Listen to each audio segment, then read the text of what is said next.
Chocolate pa rin po, ita-try po natin, no? A couple of hours ago, tinry po natin yung Lily's na dark chocolate style po niya.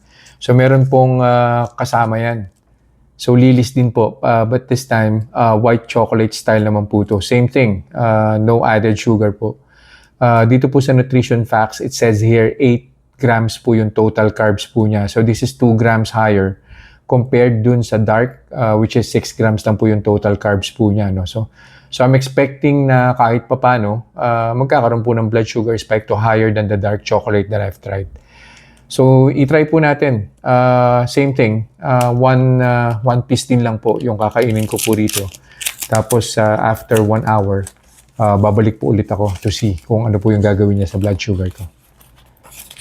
Ayan, white na white po siya. Hindi naman white, yellowish. Ayan.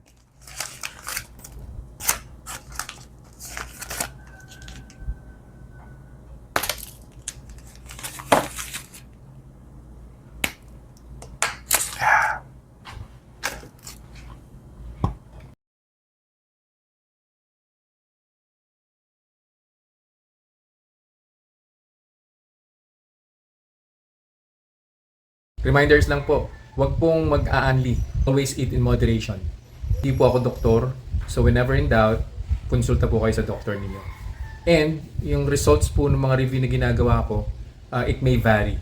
So huwag niyo pong i-expect na yung resulta sa akin is magiging kapareho po ng resulta sa inyo. So yun lang po. Have a nice day.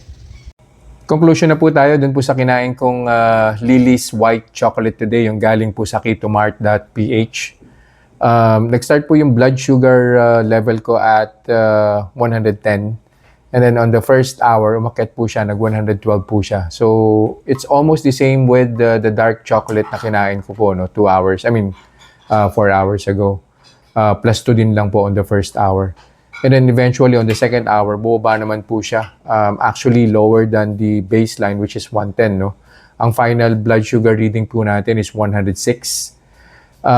So obviously ang conclusion po natin, wala po siyang epekto dun sa blood sugar level ko.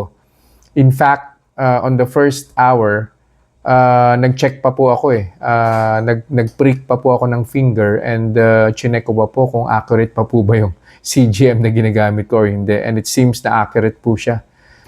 So, well, napansin ko lang, no? Probably hindi naman lahat pag yung mga chocolates or products coming from abroad, especially from the United States, no? Medyo tama yung nutrition facts.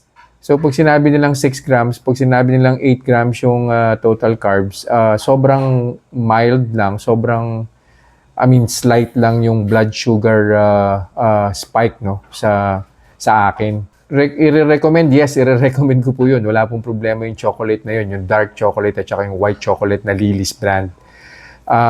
Plus the fact that hindi na po ako umiinom ng maintenance meds. So siguro kung umiinom pa po ako ng maintenance meds, mas mababa po yung blood sugar reading for sure.